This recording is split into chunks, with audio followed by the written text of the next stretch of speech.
दिनचर्या के बारे में थोड़ा सुखदेव जी महाराज परीक्षित जी को बता रहे हैं। क्या कहते हैं? हमारे ठाकुर की दिनचर्या भी बड़ी विचित्र है, बड़ी अद्भुत दिनचर्या है हमारे ठाकुर जी की। किसी ने कहा, परमात्मा क्या आपको वृंदावन की याद नहीं आती? आपकी इच्छा कभी वृंदावन जाने की नहीं होती? वासुदेव श्री कृष्ण कहते हैं, लाला तुझे क्या लगता है मैं क्या कभी वृंदावन का दर्शन नहीं करता? ऐसा नहीं है, मैं प्रतिदिन वृंदावन का दर्शन करता हूँ। और कैसे करता हूँ? ठाकुर जी कहते हैं, जिस दिशा में वृंदावन है मैं उधर ही मुख करके सोता हूँ महाराज। और प्रतिदिन 3 बजे उठने के बाद वृंदावन का स्मरण करता हूँ। सर्वप्रथम यदि भगवान कुछ करते हैं तो गौ सेवा करते हैं, फिर द्विज ब्राह्मणों की सेवा करते हैं महाराज। फिर ब्रज भूमि का स्मरण करते हैं, ब्रज भूमि का स्मरण मात्र से दर्शन करते हैं महाराज।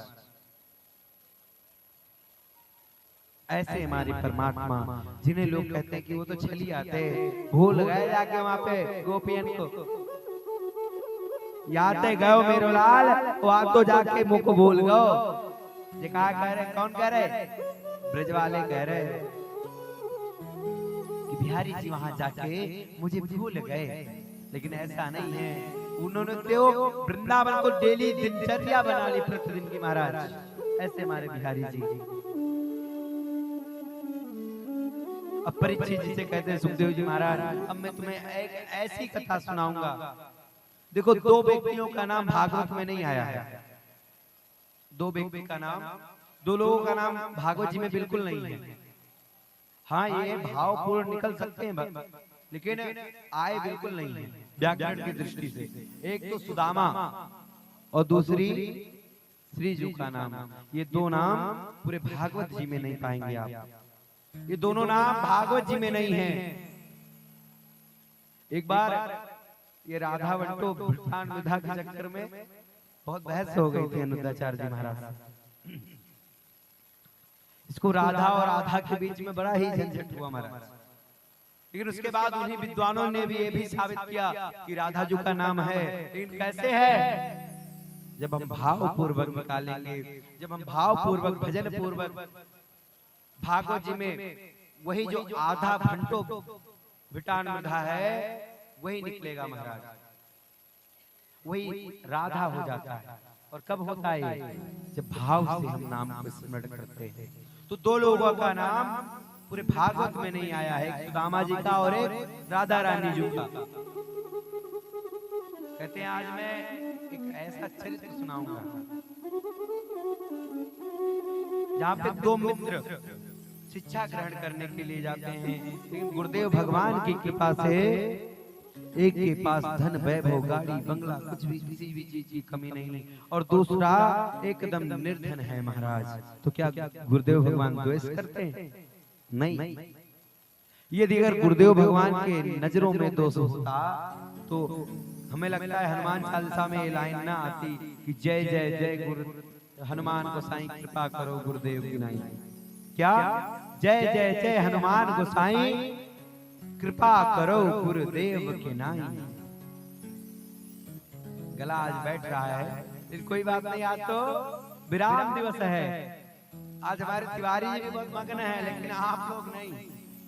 आप लोग के विषय में हम नहीं कह सकते। देखो, बुरा मत मानना, हम लोग यहाँ से पूरा पूरा झूमने का प्रयास करते हैं। हम सोचते हैं आप लोग थोड़ा आनंद का अनुभव करो, लेकिन जब भाव से आनंद को सुनोगे तभी तो आनंद आएगा। आप लोग तो आनंद को मजा का विषय बना ले, तुम्हारा तो आनंद आए तो आए कहाँ से? तुम्हारा कहते क्या गुरुदेव भगवान द्वेष करते हैं? नहीं, ऐसा नहीं है। गुरुदेव भगवान ने कोई दोष नहीं किया। तो एक बार की बात है, परमात्मा श्री कृष्ण और सुदामा जी सांदीपनी उपाध्याय जी के यहाँ शिक्षा ग्रहण करने के लिए जाते हैं। सांदीपनी जी कौन है? सांदीपनी उपाध्याय। मैंने बताया था आपको, उपाध्याय का मतलब एक वेद का ज्ञान रखने वाला, द्विवेदी का मतलब दो वेद का ज्ञान रखने वाला, त्रिवेदी का मतलब तीन वेद का ज्ञान रखने वाला, चतुर्वेदी का मतलब चार वेदों का ज्ञान रखने वाला। अगर महाराज इनमें से किसी वेद का ज्ञान नहीं है तो क्या लिखे? वो अपना गोत्र लिख सकता है अपने नाम के साथ में। ये जो द्विवेदी, त्रिवेदी और चतुर्वेदी है, कोई सरनेम नहीं है महाराज। ये वेदों के अध्ययन के ऊपर पहले डिपेंड करते थे कि आपने कितने वेद पढ़े, उस हिसाब से नाम रखे जाते थे महाराज, सरनेम रखे जाते, सरनेम लगाए जाते थे। लेकिन आजकल तो सब लोग लगाने लगे। तो परमात्मा संदीपनी उपाध्याय के यहाँ शिक्षा ग्रहण करने के लिए जाते हैं। एक दिन की बात है, गुरु माँ ने आज्ञा दी कि वासुदेव श्री कृष्ण को और सुदामा जी को तुम दोनों वन में लकड़ियां लेने जाओगे। आज तुम दोनों वन में लकड़ियां लेने के लिए जाओगे। अच्छा मैया। और एक पोटली में चना रख दिया महाराज, एक पोटली में चना रख दिया। अब दोपहर में जाना था, दोपहर के समय कहाँ जाना था? लकड़ियां लेने के लिए। इस समय सुदामा जी सुबह सुबह का समय था, पुष्प लेने के लिए गए। भगवान परमात्मा कहीं खेलने के लिए गए। उसी समय वहां भृगु ऋषि आ जाते हैं। सबसे क्रोधी ऋषि कौन है? भृगु। ये सबसे क्रोधी ऋषियों में आते हैं भृगु ऋषि। भृगु ऋषि आते हैं, बिच्छाम दे बिच्छाम दे। मैया ने कहा बाबा यहाँ कोई बिच्छा नहीं है। अच्छा। अब भृगु ऋषि ने अपने दिव्य दृष्टि से देखा तो रसोई में कुछ चने रखे हुए थे। वो अपने दिव्य दृष्टि से समझ जाते हैं विद्यार्थियों को देने के लिए चने रखे गए हैं। अच्छा, तो तुम इतने अच्छे हो कि एक साधु को चने नहीं दे सकते और विद्यार्थियों के लिए छुपा के चने रखे हो। भृगु ऋषि ने उसी समय श्राप दे दिया महाराज। कहते जाओ, इस चने को जो भी पान करेगा वो सदैव निर्धन रहेगा, वो लक्ष्मीहीन रहेगा, वो श्रीहीन रहेगा महाराज। और जब भृगु ऋषि श्राप दे रहे थे तो सुदामा जी वहीं पुष्प तोड़ रहे थे महाराज। उन्होंने श्रवण कर लिया, सुन लिया। वैसे तो सबको बताने जा रहे थे कि उस चने को मत पाना, उसे भृगु ऋषि ने श्राप दे दिया है, जो भी उसे पाएगा वो श्रीहीन हो जाएगा महाराज। लेकिन जब तक सुदामा जी वहां पहुंचते उससे पहले ही भगवान परमात्मा चने की पोटली को कमर में बांधे हुए आ रहे। चल सुदामा, आज मैया ने हमते कहो है कि जाके लकड़ी लानो है, जाए लाने हम दोनों चल रहे। अब सुदामा जी करें तो क्या करें, उनकी बात पे कोई विश्वास करने वालों भी ना है। अगर वो कृष्ण से कहेंगे कि ये चना श्रापित है तो भगवान को लगेगा कहीं ये न लग जाए भगवान को कि अकेले पाना चाहता है महाराज। इसलिए सुदामा जी कुछ नहीं कहते। अब सुदामा जी सोच ही रहे कब मौका मिले और कब मैं ये चना चट कर जाऊं, कब मैं ये चना स्वयं खा लूं और मेरे गिरधर को, मेरे मित्र को, मेरे सखा को कोई दिक्कत ना हो।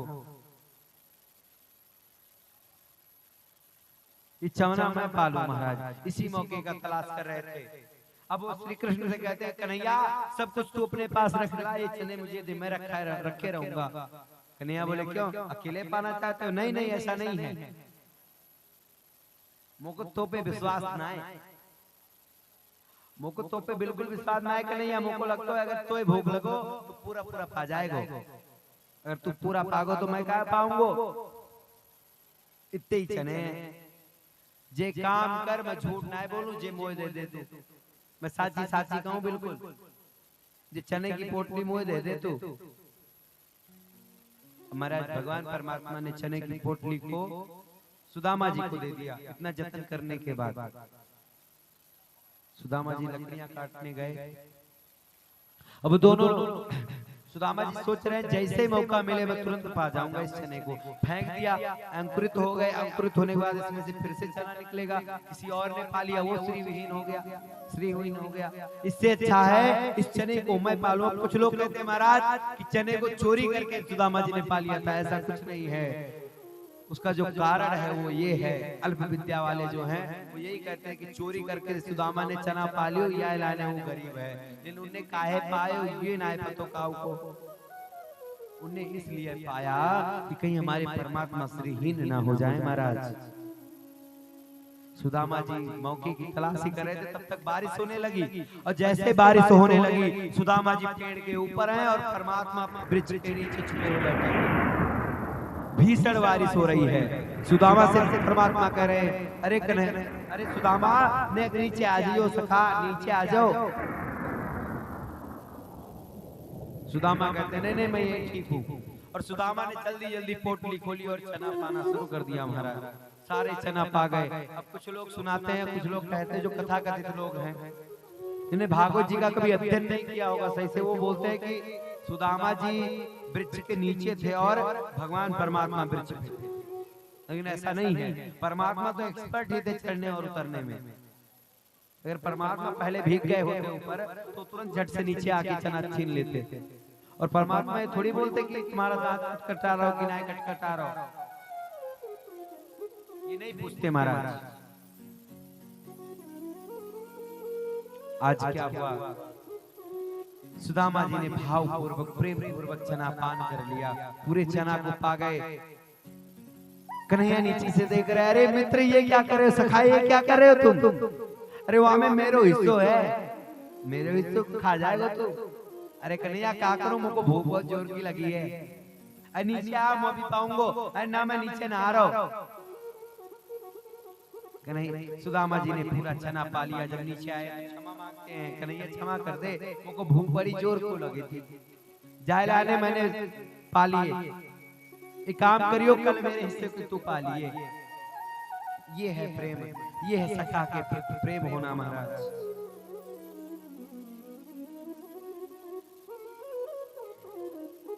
कुछ समय बीता, परमात्मा मथुरा वापस आ गए और सुदामा जी अपने नगरी को चले गए। महाराज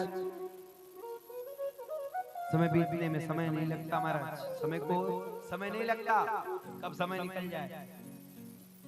आज जब परमात्मा द्वारिका में है और सुदामा जी अपने नगर में भिक्षा मांग मांग के पान करते हैं। महाराज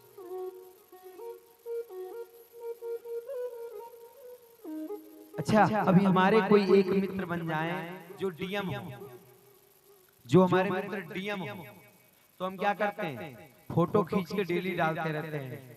ये हमारे मित्र हैं, हमारे बड़े सगे संबंधी हैं। अरे एक लोग तो हद ही कर दिए महाराज। एक दिन एक जन है जिन्हें विधायक जी के साथ फोटो खिंचवा लिया।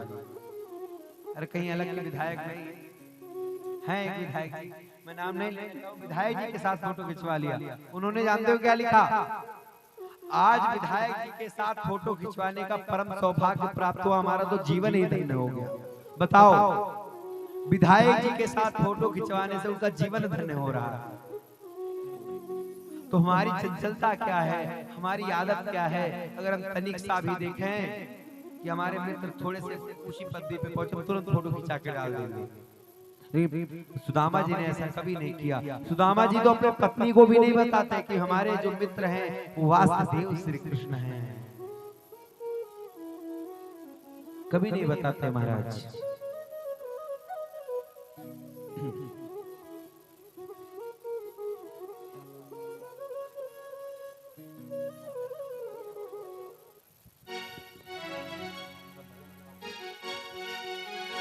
बोले वृंदावन बिहारी लाल की।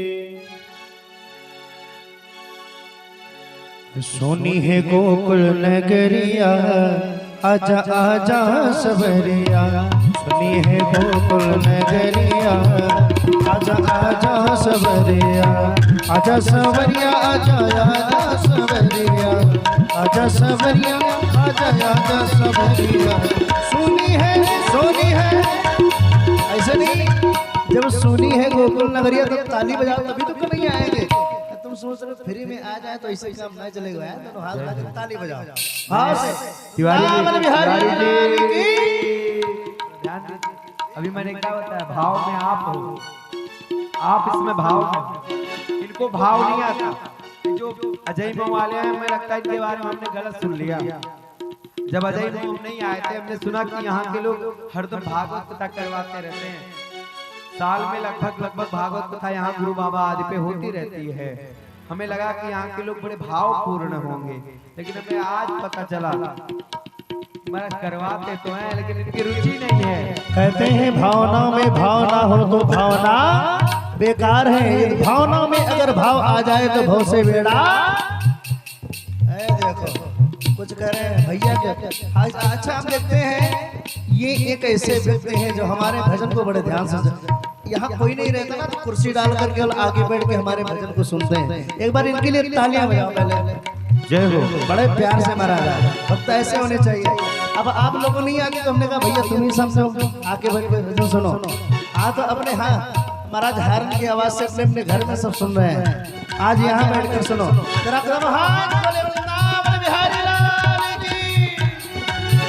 हाँ सुनी है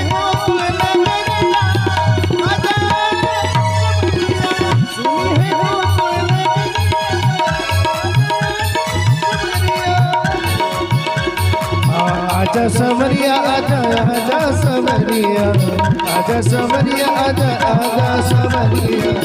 पूरे पूरे हाथ खोल के आइए। हाँ सोनी है सोनी है सोनी है गोकुल नगरिया आजा समरिया है गोकुल नगरिया आजा आजा समरिया।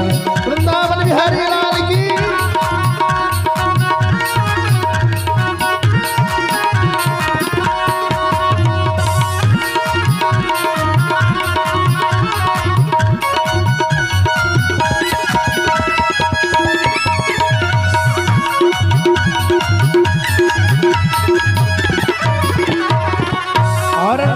बरसाने में रसिक बुलायो, बरसाने में रसिक बुलायो, ग्वाल बाल सब मिल जुल आए, ग्वाल बाल सब जुल मिल आए। और कौन? अरे सखिया देखे नगरिया, सखिया देखे नगरिया,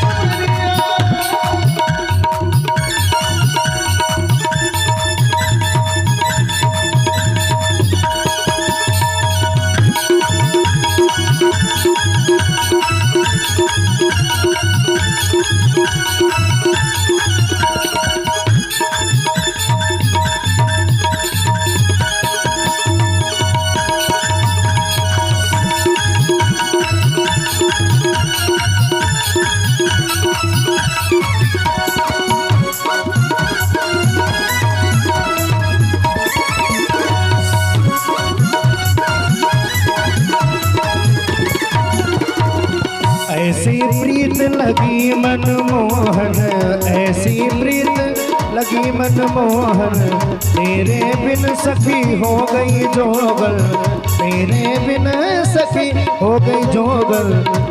और ढूंढे नगर और नगरिया, ढूंढे नगर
वृंदावन के राजा हो तो, वृंदावन के राजा हो तो, भक्तों को अब दरस दिखा जा, भक्तों को अब दरस दिखा जा। पूरे पूरे हाथ जो बैठे हैं हाथ उठा करके तालियां बजाएंगे, जो नृत्य कर रहे हैं वो नृत्य करेंगे महाराज। कुर्सी वाले भी देखो हाथ उठा करके क्या आके बजा जा बसुरिया, आजा आजा सवरिया, आके बजा जा बसुरिया, आजा आजा सवरिया, होती है गोकुल नगरिया, आजा आजा सवरिया।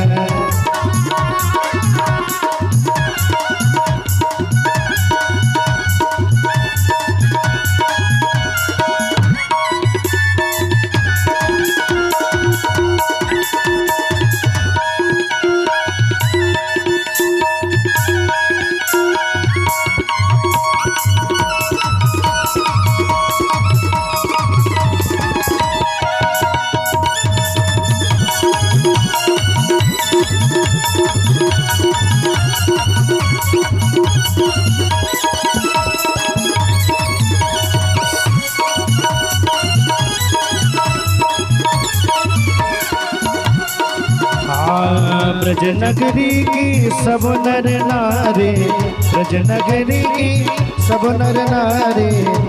अच्छा देखो दुनिया में एक धा लगाते रहिए चलते रहिए 1 2 3 नृत्य करते हैं वृंदावन बिहारी लाल की। महाराज जी ने एक उपदेश दिया था बस कि परमात्मा को अपना पति कौन कौन मानता है ना, क्योंकि दुनिया में ये जो पति ये तो कहने के लिए पति, ओरिजिनल पति कौन है पता है?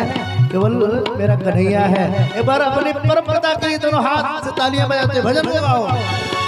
ब्रज नगरी की सब नर नारे, ब्रज नगरी की सब नर नारे, हाँ देखे तिवारी रसता तिहारे, देखे तिवारी रसता तिहारे।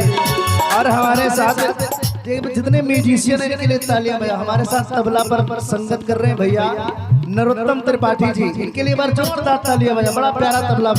और हमारे भैया नाम तो नहीं अनिल जी जो कि वृंदावन से आए, एक बार इनके लिए तालियां बजा दो। और हमें तो जानते हो पूरा नाम है शिवाजी तिवारी, इसलिए तालियां ना बजा भजन में तालियां बजा। बोलो वृंदावन बिहारी लाल की। देखे तिवारी रसता तिहारे, देखे तिवारी रसता तिहारे।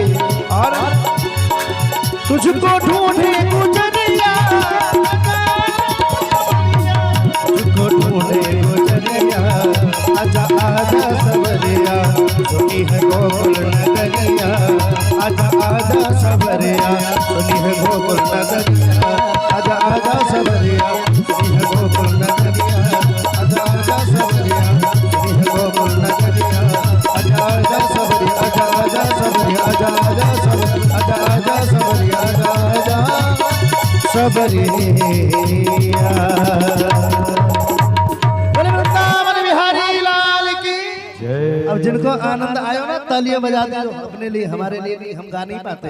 हाँ जो देन है ये कन्हैया की देन है। के बिहारी लाल की जय। महाराज आजकल अभी हमारी किसी से मित्रता हो जाए हम तुरंत चित्र खींच के डालने लगते हैं, लेकिन सुदामा जी के तो द्वारिकाधीश मित्र हैं, लेकिन उन्होंने कभी अपनी पत्नी तक को नहीं बताया कि हमारे द्वारिकाधीश मित्र हैं। महाराज जिस दिन एकादशी होती था ना, एकादशी होती थी, सुदामा जी बड़े प्रसन्न होते थे।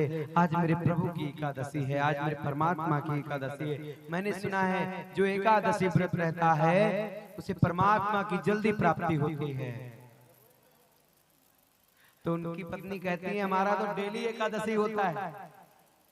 वैसे तो महीने में 2 एकादशी होती है, एक शुक्ल पक्ष की एकादशी और एक कृष्ण पक्ष की एकादशी।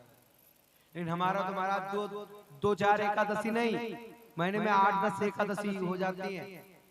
हमारा रोज एकादशी रहे जा में खुशी है ना, क्या बात है?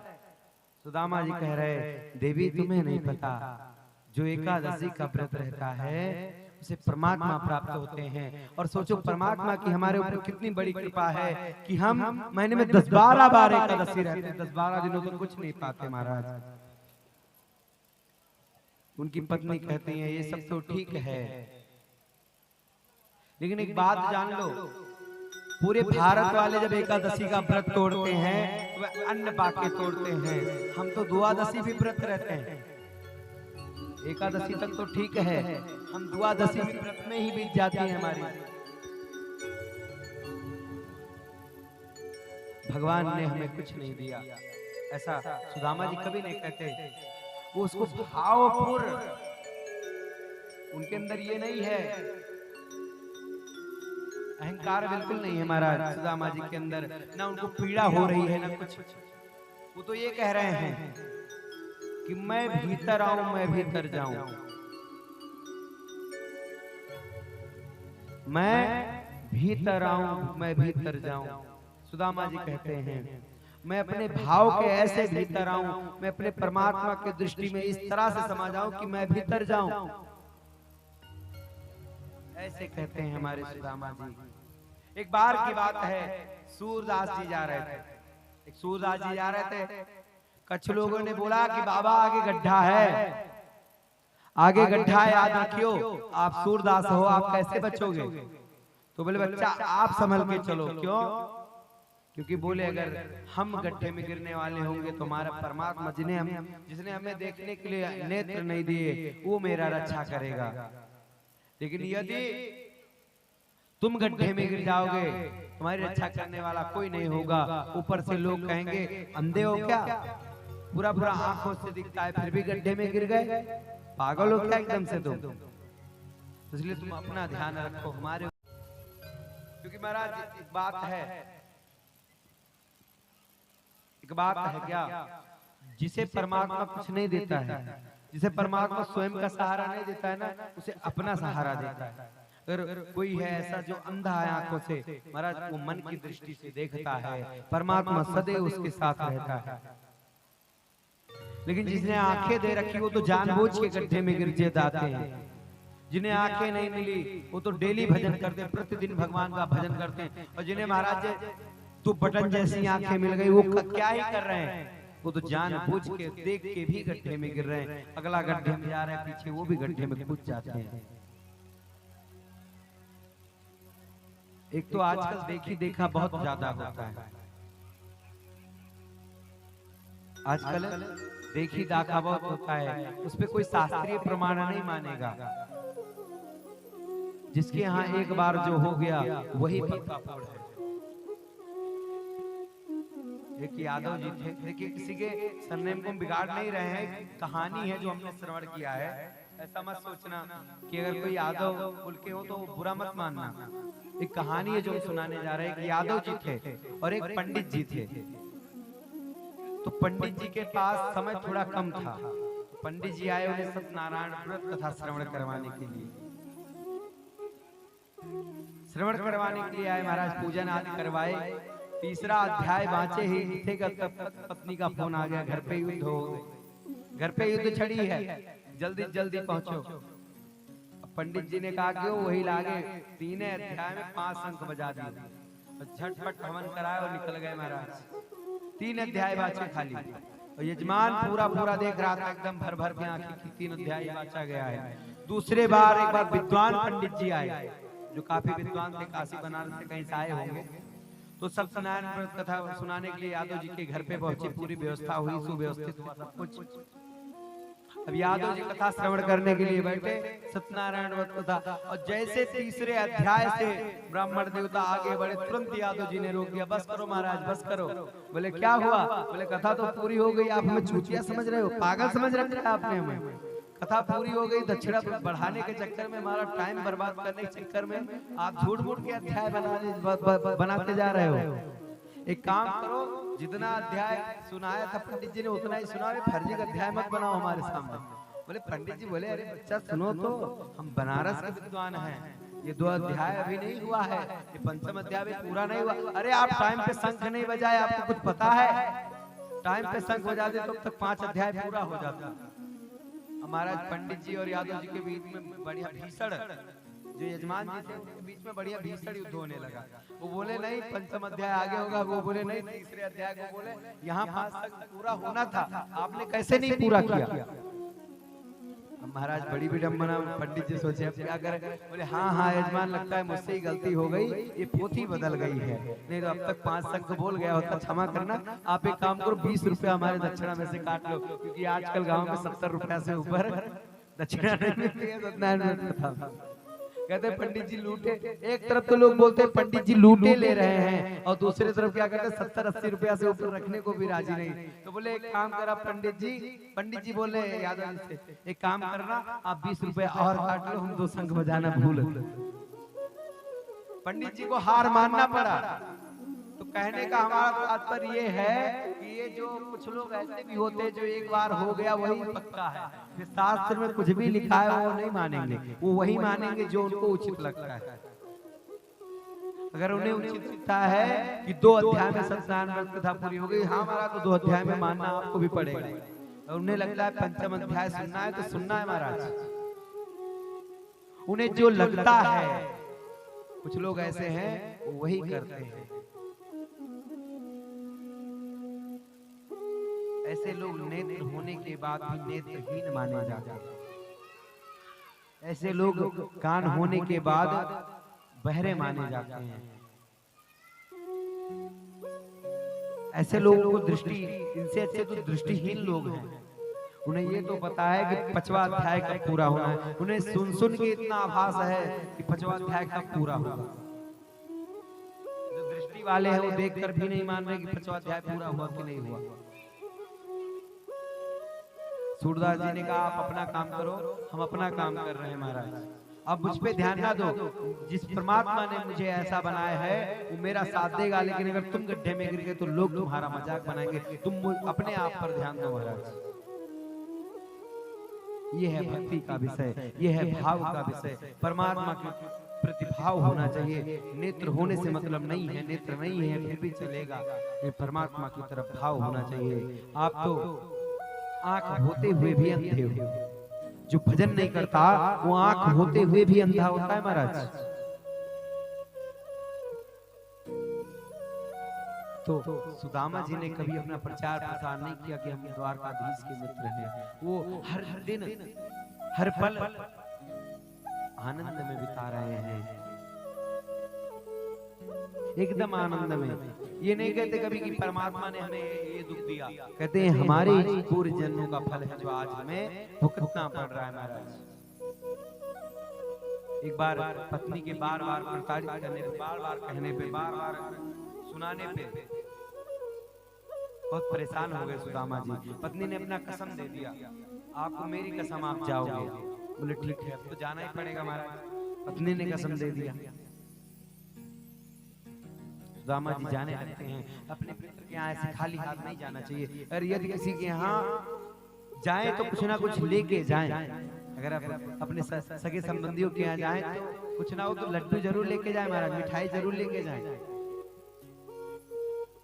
क्योंकि उन्हें तो नहीं लेकिन छोटे छोटे बच्चों को इंतजार होता है। यदि हमारे नाना जी आएंगे, हमारे नानी जी आएंगे तो हमारे लिए कछू कछू लेके आएंगे, कछू ना कछू लेके आएंगे महाराज। तो ये भाव होता है। वो कहते हैं हमने सखा के यहाँ कितने दिन बाद जा रहे हैं, कछू ना कछू लेके जाएंगे, ऐसे तो जाएंगे ना। अब क्या करती है उनकी पत्नी गई 4 घरन से 4 तरीके की चावल को लेकर आई, जिसे भगवान परमात्मा एक बार में ही समझ जाए कि ये तो सुदामा के घर का चावल नहीं है।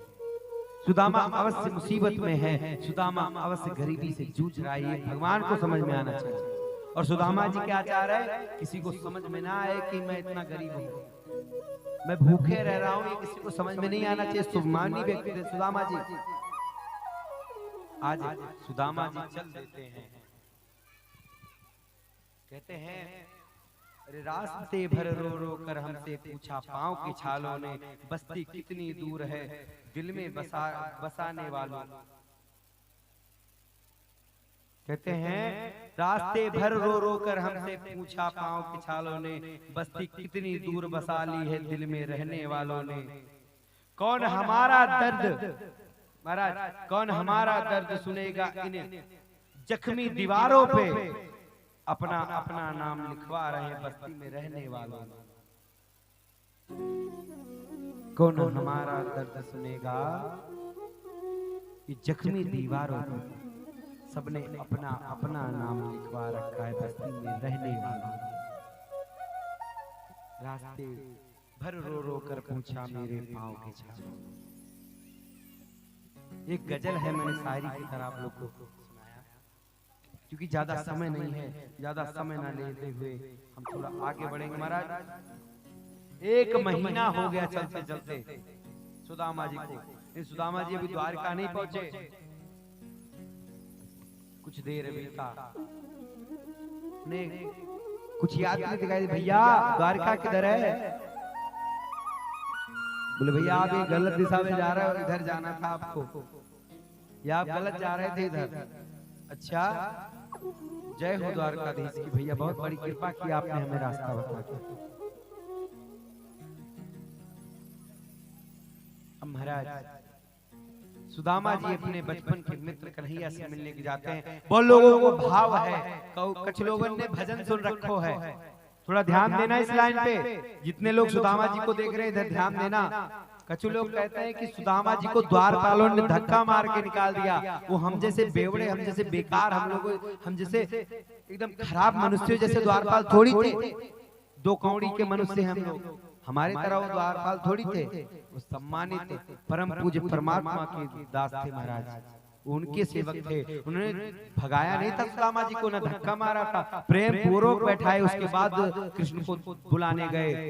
आज द्वारपालों से कहते हैं सुदामा जी जाओ और जाओ मेरे मित्र को बुला के लाओ।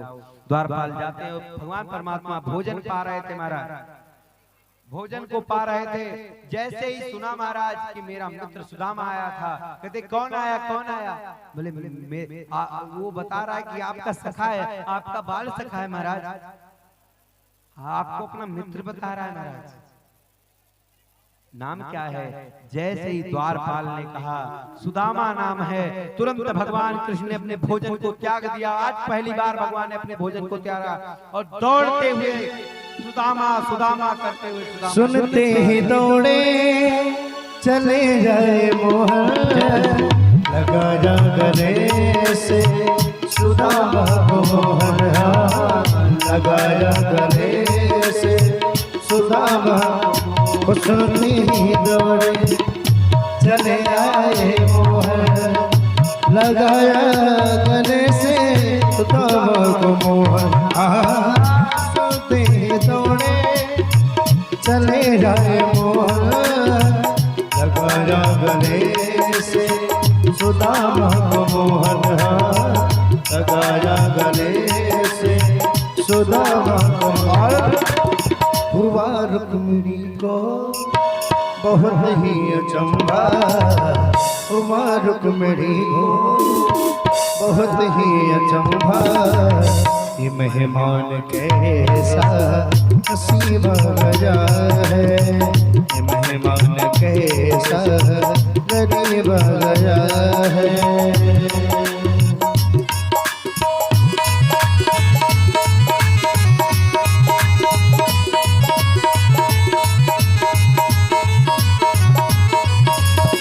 बराबर पे अपने सुदामा बिठाए, चरण आंसुओं से शाम ने धुलाए। हाँ, चरण आंसुओं से शाम ने धुला। बराबर पे अपने सुदामा बिठाए, चरण आंसुओं से शाम ने धुलाए। हाँ, बराबर पे अपने सुदामा बिठाए, चरण आंसुओं से शाम ने धुलाए। हाँ, चरण आंसुओं से शाम ने धुलाए। न घबराओ प्यारे जरा तुम सुदामा, न घबराओ प्यारे जरा तुम सुदामा।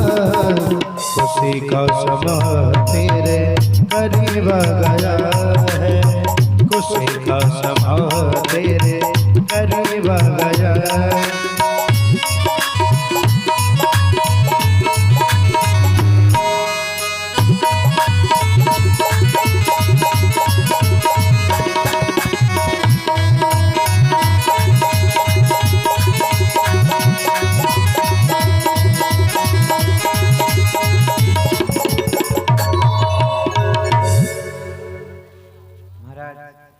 भगवान परमात्मा जैसे अपने मित्र सुदामा को देखते हैं महाराज, उनको गले से लिपटा रहे हैं बार बार, उनको बराबर में अपने आसन पिला के बिठाते हैं और चरणों को धोने लगते हैं महाराज। भगवान परमात्मा किससे चरणों को धो रहे हैं? आंसुओं से नहीं, ये गलत भाव हो गया। भगवान परमात्मा किससे चरण धो रहे हैं? सुदामा जी के। बिल्कुल गलत। भगवान परमात्मा तो जल से धो रहे हैं, लेकिन सुदामा जी के नेत्रों से जो आंसू निकल रहे हैं वो परमात्मा के चरणों में गिर रहे हैं महाराज। जो सुदामा के प्रेम के आंसू निकले ना, परमात्मा के श्री चरणों में गिर गए। तुरंत परमात्मा ने अपने चरणों को पीछे कर लिया। अरे सुदामा तो ब्राह्मण है, सुदामा मेरा मित्र है।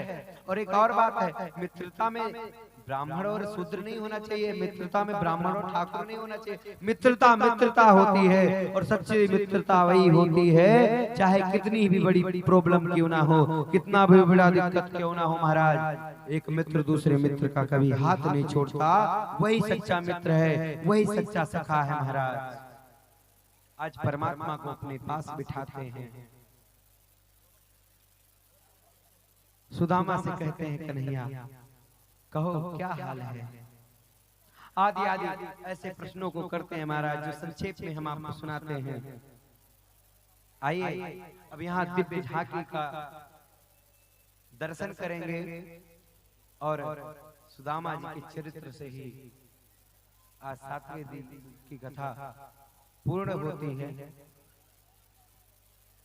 इसके बाद क्या होता है, रुको थोड़ा संक्षेप में बता दें महाराज।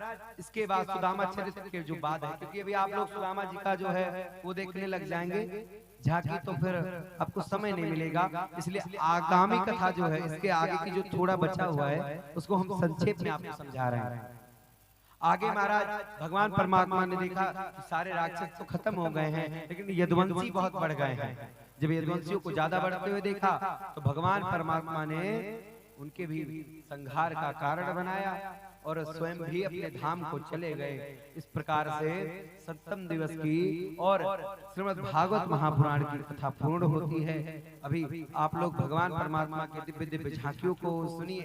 उसके बाद एक श्लोक के साथ हम लोग आरती में प्रवेश करेंगे, आरती होगी। उससे पहले आप लोग भजनों के द्वारा सुदामा चरित्र, सुदामा के झांकियों को देखिए।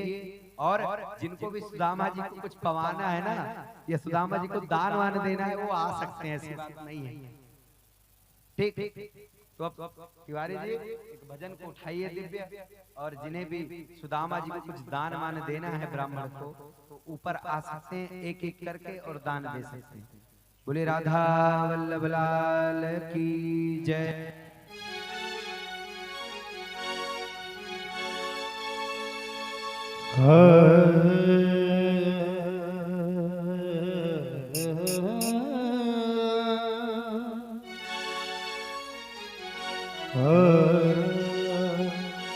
आइए, बड़ा प्यारा भाव हम सभी श्रवण करें।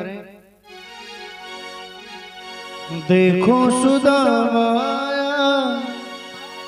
मोहन तेरी नगरी में, देखो सुदामा मोहन तेरी नगरी में,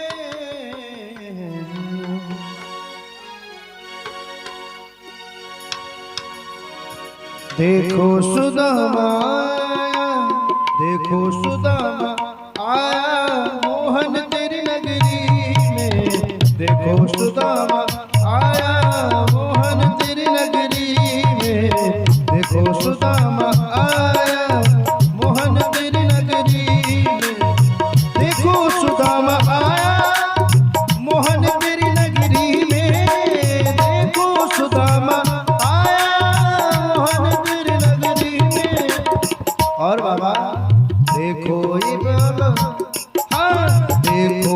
भक्त आया मोहन तेरी नगरी में, देखो भक्त आया मोहन तेरी नगरी में, देखो भक्त है आया मोहन तेरी नगरी में।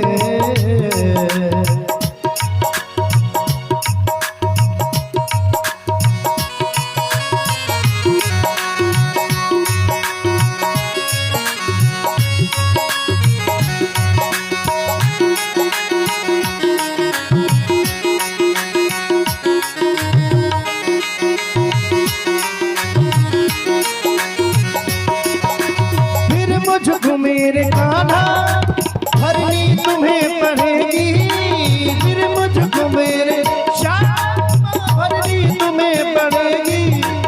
और नजराना दिल कलाया रे बाबा, नजराना दिल कलाया रे मोहन मोहन तेरी नली में, देखो सुदामा आया मोहन तेरी नगरी में, देखो सुदामा आया मोहन तेरी नगरी में, देखो सुदामा आया मोहन तेरी नगरी में, देखो सुदामा आया मोहन तेरी नगरी में। नजराना दिल कलाया मेरे काना, नजराना दिल कलाया मोहन तेरी गली में, देखो सुदामा आया मोहन तेरी गली में, देखो सुदामा आया मोहन तेरी गली में।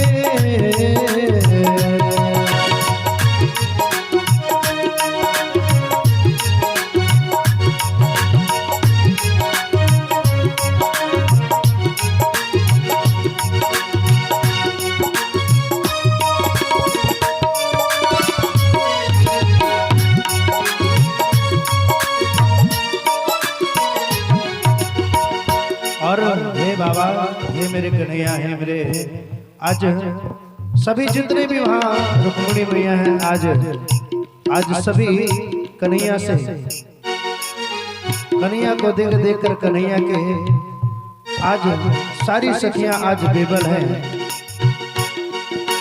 मोहन तेरा दीवाना तुझसे मांगता है, मोहन तेरा दीवाना तुझसे मांगता है, एक बार समा जाओ इस आँख की पुतली में, एक बार हाँ समा जाओ इस आँख की पुतली में, देखो सुदामा आया मोहन तेरी गली में, देखो सुदामा आया मोहन तेरी गली में।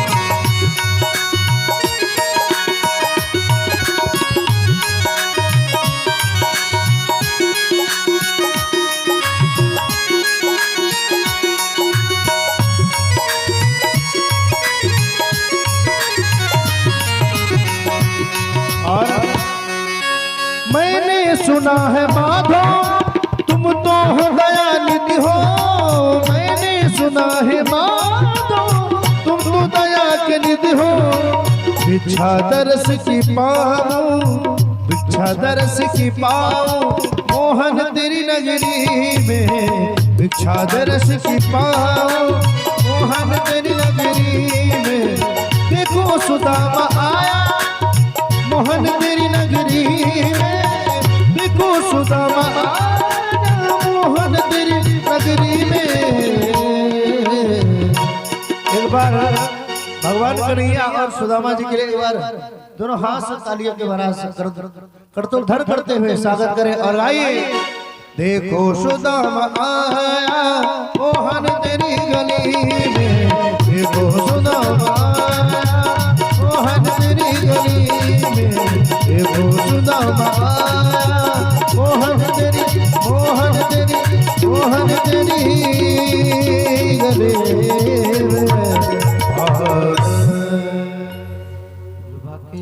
बिहारी लाल की जय जय श्री राधे।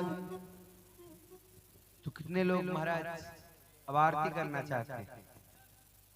भजन चाहिए अभी? समय का है, नहीं आज जिनके मन की है पता है कि नहीं पता आज भैया आ जाई वाले जो कहेंगे वो आए होएगो। लेकिन एक बात याद रखियो 11:30 तो पार भयो तो समझ जाओ आज ब्यास जी भोजन ना पाएंगे। काहे ना पाएंगे काहे कि 12 बज जाएगा। तो समय को ध्यान रखते हुए एक भजन और गवाए दे रहे हैं हम और आप भी समय ध्यान रखते हुए 5-6 मिनट लिए जाते समय बच जाएगा। पूरा पूरा हाथ उठाएंगे सभी लोग भाव में एकदम। आज हमारे भैया एक भजन जो आपके यहाँ सप्तम दिवस में विराम दिवस में होने वाला है। दिल दीवाना हो गया मेरा, दिल दीवाना हो गया, दिल दीवाना हो गया मेरा, दिल दीवाना हो गया। सावली हाँ सावली सूरत पे मोहन दिल दीवाना हो गया। सावली सूरत पे मोहन दिल दीवाना हो गया। सावली सूरत पे मोहन दिल दीवाना हो गया। दिल दीवाना हो गया मेरा, दिल दीवाना हो गया, दिल दीवाना हो गया मेरा, दिल दीवाना हो गया। पूरे पूरे हाथ गाओ, लंबे लंबे लंबे लंबे हाथ और गाओ। सावरी सूरत पे मोहन दिल दीवाना हो गया।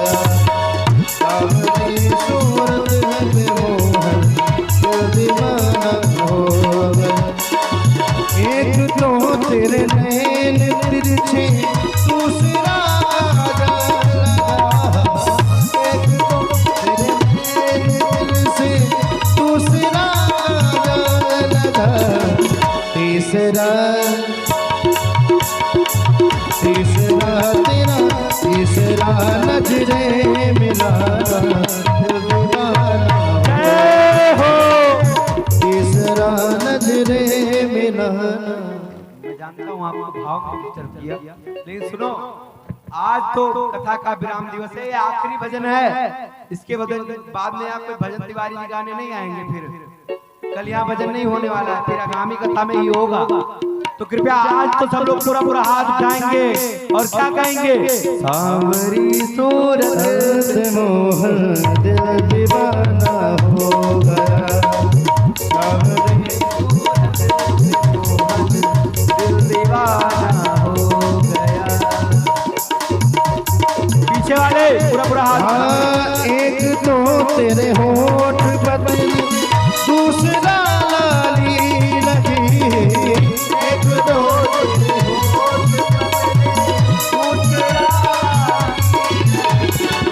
तीसरा तेरा मुस्कुराना दिल दीवाना हो गया।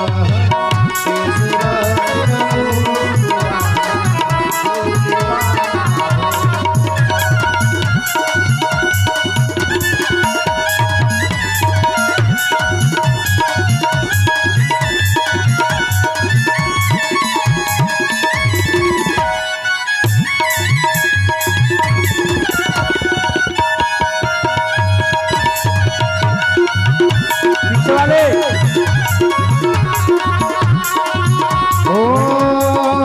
एक तो तेरे हाथ कोमल दूसरा मेहंदी लगी। एक तो हाथ कोमल दूसरा मेहंदी लगी। तीसरा तीसरा मुरली बजाना दिल दीवाना हो गया। तीसरा मुरली बजाना दिल दीवाना।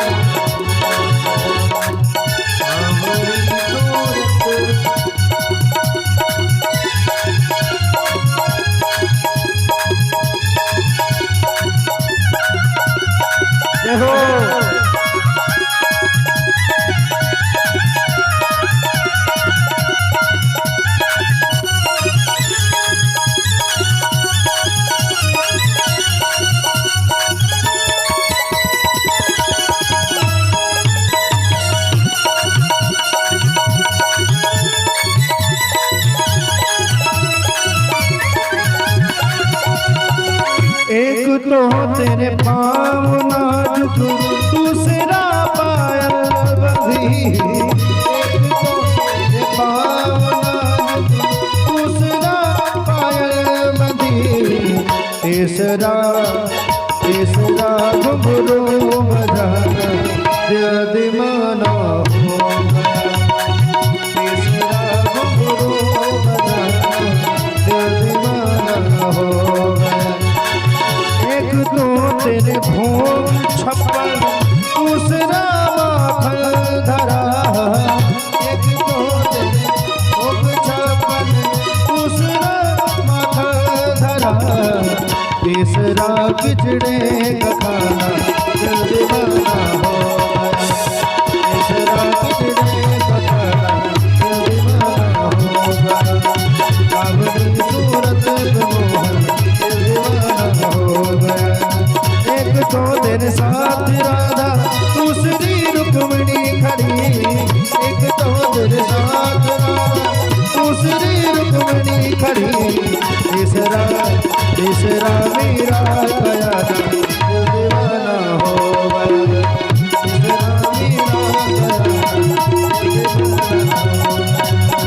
तीसरा मेरा गया दीवाना हो गया। बुलबा के बिहारी लाल की जय। तो आज कथा का विराम दिवस है। श्रीमद् भागवत महापुराण के अंतिम श्लोक का विराम श्लोक का गान करेंगे हम सभी लोग। तो आइए आप सभी लोग जितने भी लोग हैं सभी लोग हाथ जोड़ेंगे और अपने नेत्रों को बंद करेंगे। इसके बाद पुनः भजन ही हो जाएगा आप लोग के लिए। अपने अपने नेत्रों को बंद देंगे। श्रीमद् भागवत महापुराण के सबसे अंतिम श्लोक का गान करेंगे महाराज, जिसमें क्या बताया गया है, जिसमें बताया गया नाम संकीर्तनम यस्य, नाम और संकीर्तन करते रहना चाहिए परमात्मा का। इसमें ही पूरा फल है महाराज, इसके अलावा और कोई फल नहीं मिलने वाला है। जो पावर ये आपको आजकल आप देख रहे होंगे, कुछ लोग भटक जाते हैं रास्ते से। कैसे भटक जाते हैं? एक ने कहा कि भगवान राम का नाम जपो, दूसरे ने कहा राधा का जपो, तीसरे ने कहा इनका जपो, चौथा रामपाल के चक्कर में पड़ गया, सबको छोड़ के वो रामपाल बजने लगा। सभी लोग एक साथ गाएंगे। यहाँ पे मैं माइक छोड़ आइए हम सभी श्रीमद् भागवत महापुराण के अंतिम श्लोकों का वाचन करें।